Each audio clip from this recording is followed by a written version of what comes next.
Then we have another phenomenon, and it's young people who have not directly had a sibling aborted, but who are simply aware that they could have been. They're survivors too. We all feel so good when we look and see and talk about how many young people are involved in the pro-life movement. You know why they are? Because they realize it could have been them. And they say that over and over again. It could have been me. And that's why I'm standing up to defend my unborn brothers and sisters. And so we've got to understand the impact on youth of survivor syndrome. There's not only post-abortion syndrome, there's survivor syndrome. And we're only beginning to understand this. There are actually about 10 different categories of abortion survivors. And educators, parents, clergy, youth ministers, friends, we need to pay attention to this, learn more about it, and it's an arena for divine mercy. Because these children are afraid. What does life mean? We were declared non-persons when we were in the womb. What does that mean? Again, the ground is taken out from under you. We've got to embrace them with mercy, with welcome, with reassurance, with a lot of healing, because this is a deep wound. The shockwaves of abortion go beyond that. What about the aunts and the uncles? Second cousins. How many people have we lost in our own families? We don't even know about, or maybe we do.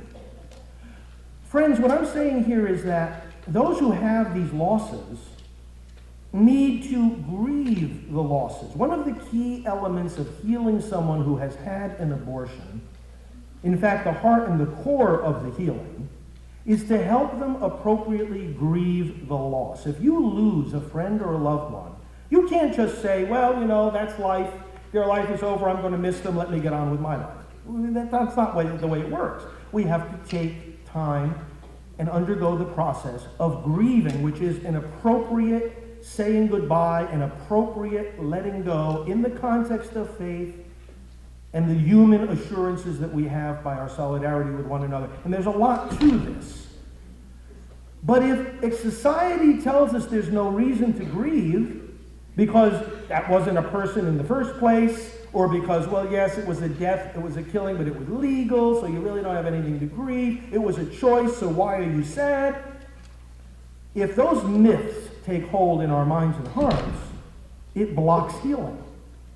You can't heal from something of which you no longer feel the wound. When God reveals to us his mercy, he reveals to us our pain.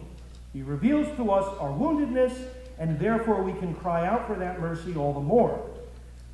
The wider circle of victims, aunts, uncles, cousins, grandparents, siblings. And then let's go beyond the immediate family and talk about the friends.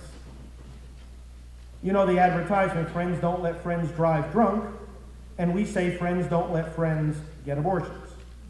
Why? Because a friend doesn't help a friend do something that hurts them. A friend helps a friend to do what's right.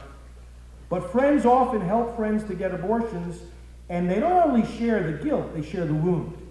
They need healing. They need repentance. They need forgiveness.